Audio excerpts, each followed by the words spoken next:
After the end of World War II, the world was split into two, East and West.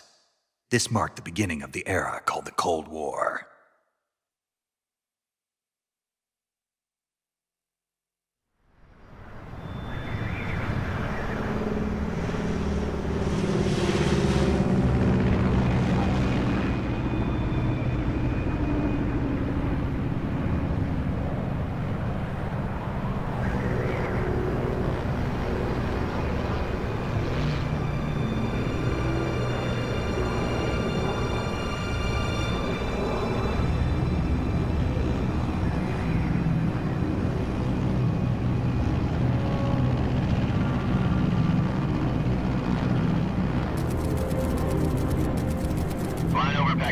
Altitude 30,000 feet. Approaching Soviet airspace. 20 minutes to drop off. Commencing internal depressurization. Equipment check. Arm main parachute. All right. You ready to go? Drop zone still showing a high pressure mass. Cav okay. Good. We've got high visibility.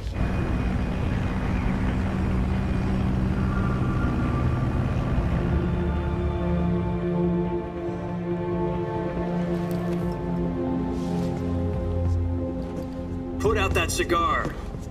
Connecting oxygen hose to interior connector. Put on your mask.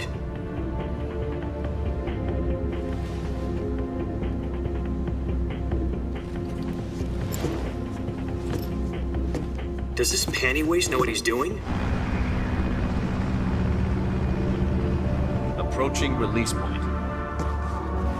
10 minutes to drop off. Hey, are you deaf? He said put out the cigar and put on your mask.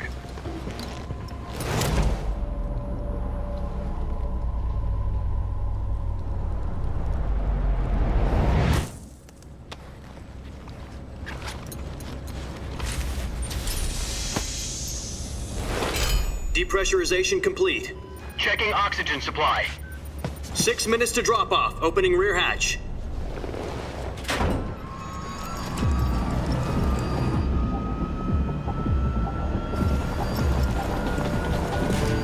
Sunrise.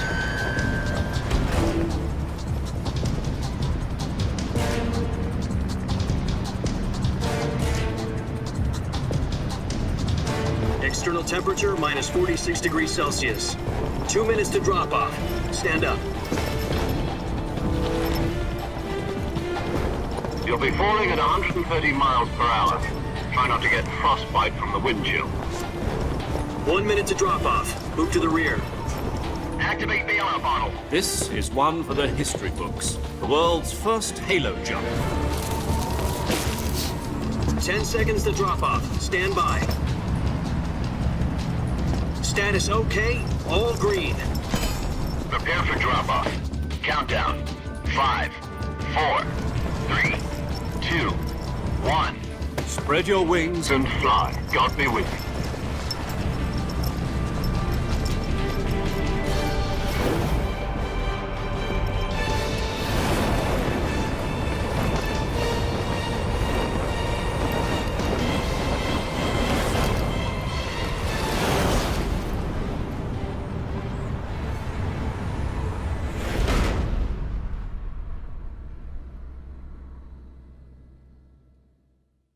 Jack, I've got some important news.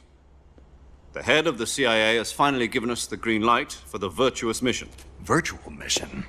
No, the virtuous mission. The future of our Fox unit depends on it. If it succeeds, we'll be officially organized into a unit. Virtuous mission? Sounds like some kind of initiation ritual. You know, don't get cocky. This isn't a training op. Right. So what exactly is this wonderful mission? Well, about 2 years ago, a certain Soviet scientist requested asylum in the West through one of our moles. His name is Nikolai Stepanovich Sokolov. He's head of the OKB 754 Design Bureau, one of the Soviets' top-secret weapon research facilities, and the East's foremost expert on weapons development. Sokolov? Isn't he that famous rocket scientist? The very same. On April the 12th, 1961, the Soviets achieved the first manned spaceflight in history. The Earth was blue, but there was no God. Well spoken. The rocket that carried Yuri Gagarin to orbit was the A-1, known as the Vostok rocket. Sokolov is said to be the man most responsible for the multi-engine cluster used in that rocket. After Gagarin's flight, Sokolov left rocket development to become the head of the newly established Design Bureau. From a lowly technician to head of a design bureau, that's quite a success story, so why do you want to defect? It seems he'd become afraid of his own creations. Afraid? Call it a crisis of conscience. And for that, he left his country and his family behind and went over the fence? Not exactly. One of his conditions was that his family was also to be taken safely to the west. We used a mole to get the family out first and succeeded in sneaking Sokolov over the Berlin Wall shortly afterwards. I was the one who conducted the operation. The security on the eastern side was still full of holes back then. Then what? We got Sokolov over in one piece, but the whole ordeal had left him exhausted, and we checked him into a hospital in West Berlin. It took him 2 weeks and more than 600 miles to get from the research facility in the Soviet Union to Berlin. He was in no condition to say anything coherent. And it was only a week later that we had something much bigger on our hands. The Cuban Missile Crisis. October the 16th, 1962, President Kennedy received word that the Soviets were in the process of deploying intermediate-range ballistic missiles in Cuba. The president demanded that the Soviets dismantle and remove the missiles. At the same time, he announced a naval blockade to prevent further missile shipments from reaching Cuba. But the Soviets didn't back down, instead placing their armed forces on secondary alert. Soviet transport ships carrying missiles continued on course towards Cuba. US and Soviet forces went on alert for an all-out nuclear war. Frantic negotiations were conducted through the UN's Emergency Security Council and unofficial channels to end the hair-trigger standoff. Finally, on October the 28th, the Soviet Union agreed to remove its missiles from Cuba, and so the world avoided a nuclear holocaust. But in order to get the Soviets to pull their missiles out, we had to make a deal. You mean the one where the US agreed to remove its IRBMs from Turkey? No. The Jupiter IRBMs deployed in Turkey were obsolete, and we were going to get rid of them anyway. They had no strategic value whatsoever to either the US or the Russians. The Turkey deal was a ruse, a cover story that was fed to the other intelligence agencies around the world. So what did the Russians really want? Sokolov. They wanted us to return Sokolov. You mean the Soviets pulled out of Cuba just to get their hands on Sokolov? That's right. What the hell was he working on? At the time, we had no idea. We were running out of time. It was either give up Sokolov or risk full-scale nuclear war. In the end, we had no choice. President Kennedy gave in to Khrushchev's demand. The next day, I got Sokolov out of the hospital, handing him over to agents on the eastern side. Sokolov kept on screaming, "Save me," until he disappeared from my sight. Then a month ago, we received some new information from one of our moles. About Sokolov? Yes. He was taken back to the research facility and forced to continue working on the weapon in question under KGB supervision. What's more, it's on the verge of completion. So what kind of weapon is it? Something to do with space rockets? No, missiles. Same technology. I guess you're right. We don't know the details, but it appears to be a new kind of nuclear device. For half a year now, the Soviets have been conducting frequent nuclear tests at Semipalatinsk. Something to do with the weapon, I assume. We're talking about a secret weapon so big that Khrushchev was ready to pull out of Cuba to get it back. Is Sokolov still in the facility? No. According to our intelligence, he's in Selinoyarsk, a place in the mountains about 3 miles to the west that's known as the Virgin Cliffs.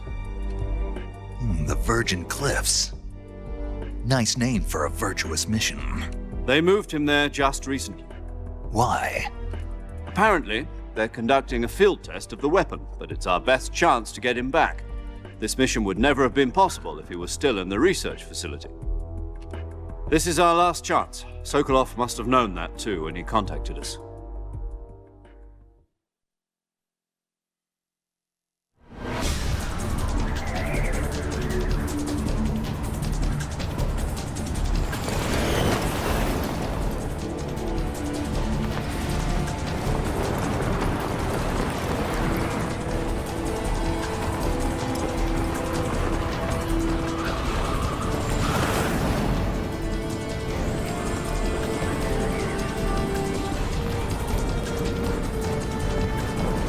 Listen up, Jack. Your mission is to infiltrate Selino Yask in the Soviet mountains, ensure the safety of Sokolov, and bring him back to the west.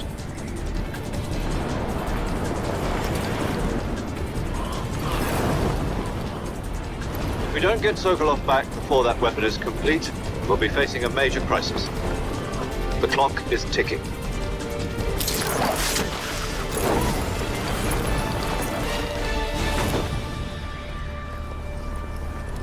Once we've confirmed the rescue of Sokolov, stand by at the recovery point. A recovery balloon will be dropped at that point.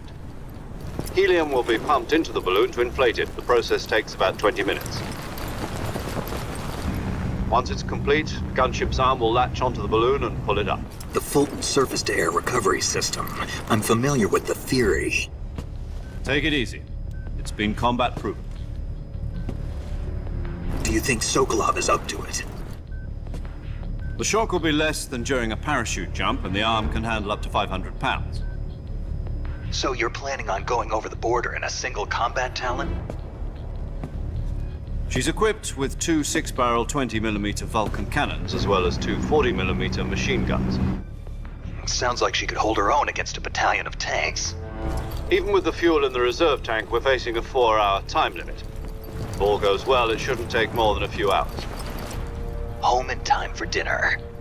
But if anything goes wrong, you'll be eating dinner, breakfast, and all the rest of your meals in the jungle.